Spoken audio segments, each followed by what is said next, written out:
Study IQ IAS, अब तैयारी हुई affordable. Revolutionary movement second phase. Welcome to study IQ। मेरा नाम है आदेश सिंह।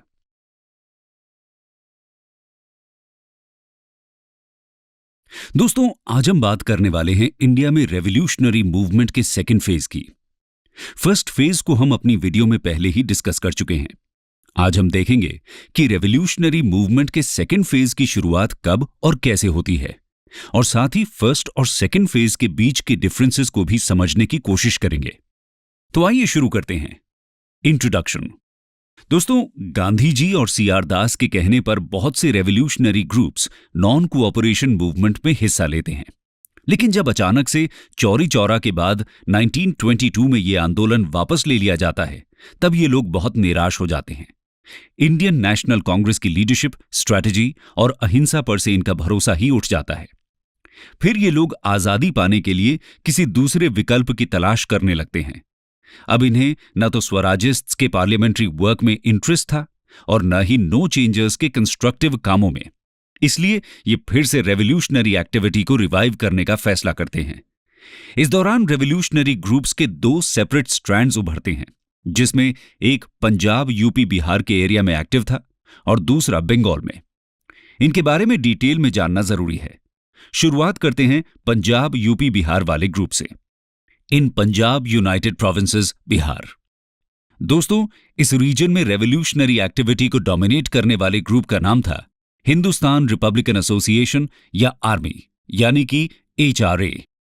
HRA की फाउंडेशन अक्टूबर 1924 में यूपी के कानपुर डिस्ट्रिक्ट में हुई थी। इसके पीछे रामप्रसाद बिस्मिल, जोगेश चंद्र चैटर्जी और सचिंद्र नाथ सान्याल जैसे क्रांतिकारियों का योगदान था। HRA का एम आर्म्ड रेवोल्यूशन के जरिए कॉलोनियल गवर्नमेंट को ओवरथ्रो करना और उसकी जगह federal Republic of United states of India को इस्टेब्लिश करना था। आर्म्ड रेवोल्यूशन को ऑर्गेनाइज करने के लिए इन्हें फंड्स की जरूरत थी। इसका इंतजाम करने के लिए ये लोग ब्रिटिश ट्रेजरी को लूटने का फैसला करते हैं और 1925 में काकोरी रॉबरी का प्लान तैयार होता है।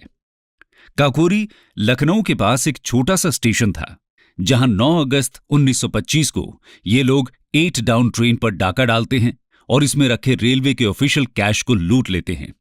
लेकिन इसके बाद ब्रिटिश गवर्नमेंट इनके पीछे लग जाती है और बहुत सारे क्रांतिकारियों को अरेस्ट कर लिया जाता है, जिसमें से 17 को जेल भेज दिया जाता है। 4 को जीवन भर के लिए देश निकाला की सजा दी जाती है और 4 क्रांतिकारियों को फांसी भी दी जाती है। ये 4 क्रांतिकारी थे रामप्रसाद बिस्मिल, अशफाकुल्ला खान, रोशन सिंह और राजेंद्र लाहिरी। इस तरह काकोरी रॉबरी HRA के लिए एक सेटबैक प्रूव होती है। बहुत सारे क्रांतिकारी एक ही झटके में नेशनल स्ट्रगल से हटा दिए जाते हैं। इस सेटबैक से उभरने के लिए युवा क्रांतिकारी HRA को रीऑर्गेनाइज करने का फैसला लेते हैं। सितंबर 1928 में दिल्ली के फिरोज शाह कोटला में इनकी मीटिंग होती है, जहां चंद्रशेखर आजाद की लीडरशिप में HRA का नाम बदलकर HSRA यानी कि हिंदुस्तान सोशलिस्ट रिपब्लिकन एसोसिएशन कर दिया जाता है। इस मीटिंग में भगत सिंह, सुखदेव, भगवती चरण वोहरा, बिजॉय कुमार सिन्हा, जयदेव कपूर जैसे युवा क्रांतिकारी नेता भी शामिल थे। HSRA कलेक्टिव लीडरशिप से काम करने और सोशलिज्म को ऑफिशियल गोल बनाने का फैसला लेती है। इसके कुछ समय बाद ही अक्टूबर 1928 में एंटी साइमन कमीशन प्रोसेशन के दौरान लाठीचार्ज में लाला लाजपत राय शहीद हो जाते हैं। लाला लाजपत राय की इस तरह मृत्यु होने से क्रांतिकारियों में आक्रोश की भावना जाग जाती है। लाठीचार्ज का order British superintendent JP Scott ने दिया था, इसलिए बदला लेने के लिए JP स्कॉट की हत्या का प्लान बनाया जाता है। इस प्लान में भगत सिंह के साथ चंद्रशेखर आजाद, सुखदेव और राजगुरु भी शामिल थे।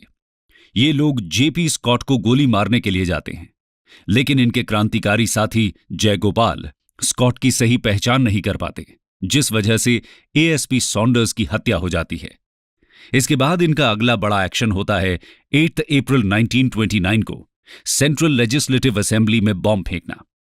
इसके पीछे इनका एम असेंबली में पास किया जा रहा ट्रेड डिस्प्यूट्स बिल और पब्लिक सेफ्टी बिल का विरोध करना था, जो सिविल राइट्स के अगेंस्ट था। बॉम्ब को हार्मलेस बनाया गया था और इसका मकसद भगत सिंह के शब्दों में बहरों को अपनी बात सुनाना था। बॉम्ब फेंकने के बाद भगत सिंह और बटुकेश्वर दत्त वहां से भागने की कोशिश नहीं करते, बल्कि खुद को अरेस्ट कराते हैं। खुद को अरेस्ट कराना भी इनकी स्ट्रैटेजी का हिस्सा था। ये लोग ट्रायल कोर्ट को प्रोपेगेंडा फोरम की तरह यूज करना चाहते थे, जिससे लोगों तक इनके मूवमेंट और आइडियोलॉजी की जानकारी पहुंच जाए। और भी बहुत सारे क्रांतिकारियों को पुलिस द्वारा अरेस्ट कर लिया जाता है। जेल की खराब कंडीशंस के विरोध में क्रांतिकारियों द्वारा भूख हड़ताल भी की जाती है। ये लोग डिमांड रखते हैं कि इनके साथ पॉलिटिकल प्रिजनर्स जैसा बर्ताव किया जाए। भूख हड़ताल के 64वें दिन जतिन दास नाम के क्रांतिकारी शहीद हो जाते हैं। चंद्रशेखर आजाद भी जेल से बाहर थे और दिसंबर 1929 में दिल्ली के पास वाइसरॉय लॉर्ड अर्विन की ट्रेन को बॉम्ब से उड़ाने की कोशिश में भी शामिल थे। 2 साल तक ब्रिटिशर्स की नाक में दम करने के बाद फरवरी 1931 में एक उन्हीं के साथी उन्हें धोखा दे देते हैं और इलाहाबाद के पार्क में पुलिस एनकाउंटर के दौरान आजाद शहीद हो जाते हैं। ब्रिटिश सरकार भगत सिंह, सुखदेव और राजगुरु पर लाहौर कंस्पिरेसी केस यानी कि सॉन्डर्स मर्डर केस भी चलाती है। इसमें इन्हें फांसी की सजा सुनाई जाती है। इस तरह 23 मार्च 1931 को भगत सिंह, सुखदेव और राजगुरु फांसी के फंदे को हंसते हंसते गले लगा लेते हैं। इनका ये बलिदान आज भी इंडियंस के लिए इंस्पिरेशन का काम करता है। दोस्तों, ये तो बात हुई पंजाब, यूपी, बिहार के रीजन में एक्टिव रेवोल्यूशनरी ग्रुप्स की।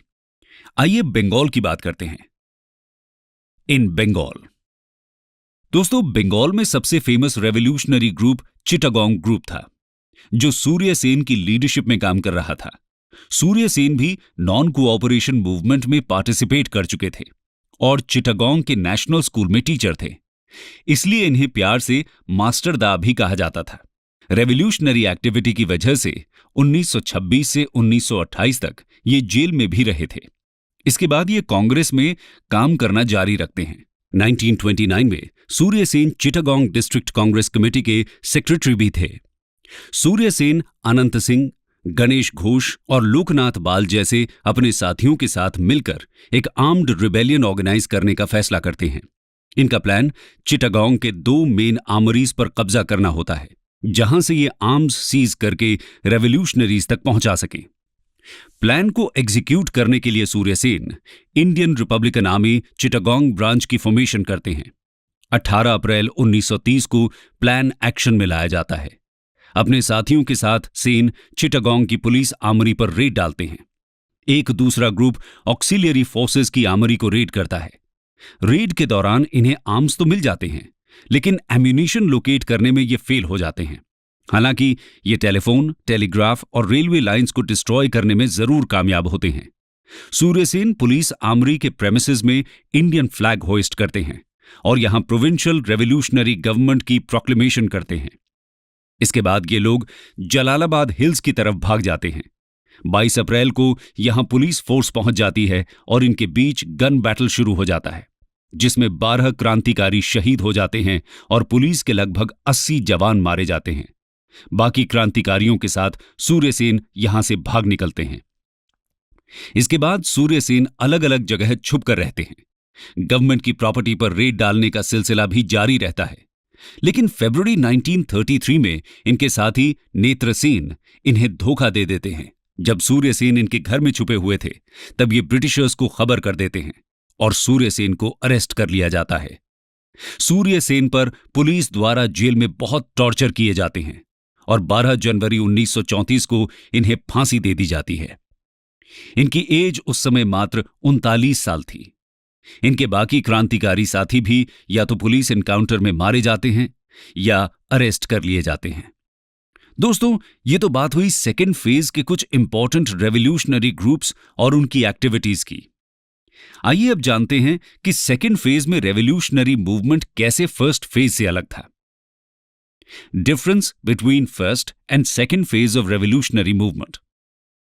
दोस्तों, रेवोल्यूशनरी मूवमेंट की बेसिक आइडियोलॉजी तो दोनों ही फेजेस में सेम थी, यही कि आर्म्ड रेवोल्यूशन के जरिए इंडिया से ब्रिटिश रूल को खत्म करना है। लेकिन इसके अलावा दोनों फेजेस में कुछ डिफरेंसेस भी देखने को मिलते हैं। आइए एक एक करके इनके बारे में जानते हैं। सबसे पहला डिफरेंस था इंडिविजुअल एक्शन की जगह ग्रुप या कलेक्टिव एक्शन पर ज्यादा एम्फेसिस। इसीलिए सेकेंड फेज में हमें HSRA और इंडियन रिपब्लिकन आर्मी जैसी ऑर्गेनाइजेशन देखने को मिलती हैं। इसके अलावा फर्स्ट फेज में जहां सीक्रेट सोसाइटीज ज्यादा देखने को मिलती हैं, वहीं सेकेंड फेज में क्रांतिकारी ओपन मूवमेंट की तरफ ज्यादा नजर आते हैं। दूसरा डिफरेंस था वुमेन का पार्टिसिपेशन।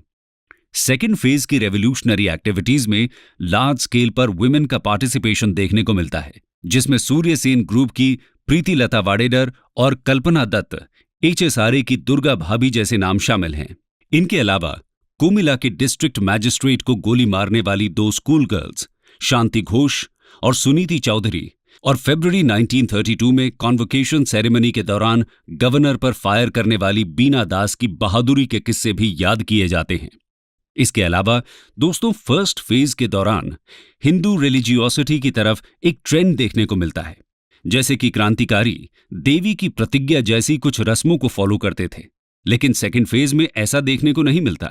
यहां भगत सिंह खासकर क्रांतिकारी आंदोलनों में सेक्युलरिज्म को प्रमोट करते हैं, जिसकी वजह से इस फेज में मुस्लिम्स का पार्टिसिपेशन भी बढ़ता दिखता है। उदाहरण के तौर पर अशफाकुल्ला खान, सूर्य सेन ग्रुप के मीर अहमद, टुन्नू मियां आदि अपना योगदान देते दिखते हैं। दोस्तों, फर्स्ट फेज और सेकेंड फेज में सबसे बड़ा अंतर जो देखने को मिलता है वो था इनके विजन में। फर्स्ट फेज के दौरान देश में राजनीतिक व्यवस्था को लेकर कोई प्रॉपर विजन क्रांतिकारियों के पास नहीं था, जबकि सेकेंड फेज के क्रांतिकारी इसे लेकर काफी सजग दिखते हैं। वो इंडिया में एक सोशलिस्ट और रिपब्लिक सिस्टम एस्टैब्लिश करना चाहते थे। कंक्लूजन। दोस्तों, क्रांतिकारियों के मेथड्स देश को आजादी दिलाने में कितने कारगर साबित होते हैं, इस बात का जवाब देना थोड़ा कठिन हो सकता है, लेकिन इस बात में कोई संदेह नहीं कि इनके योगदान ने आजादी की लड़ाई को और मजबूत बनाया। गांधी जी और कांग्रेस भले ही इनके तरीके से सहमत नहीं थे, लेकिन वो भी इनके देश प्रेम का सम्मान जरूर करते थे। भगत सिंह के पेट्रियटिज्म की सराहना करते हुए गांधी जी भी कहते हैं, भगत सिंह की बहादुरी और बलिदान के आगे हम अपना सर झुकाते हैं। क्रांतिकारी आंदोलन ने न सिर्फ अंग्रेजी हुकूमत की नींद उड़ा दी थी, बल्कि देशवासियों के दिल में आजादी की ज्वाला जगाने का काम भी किया था।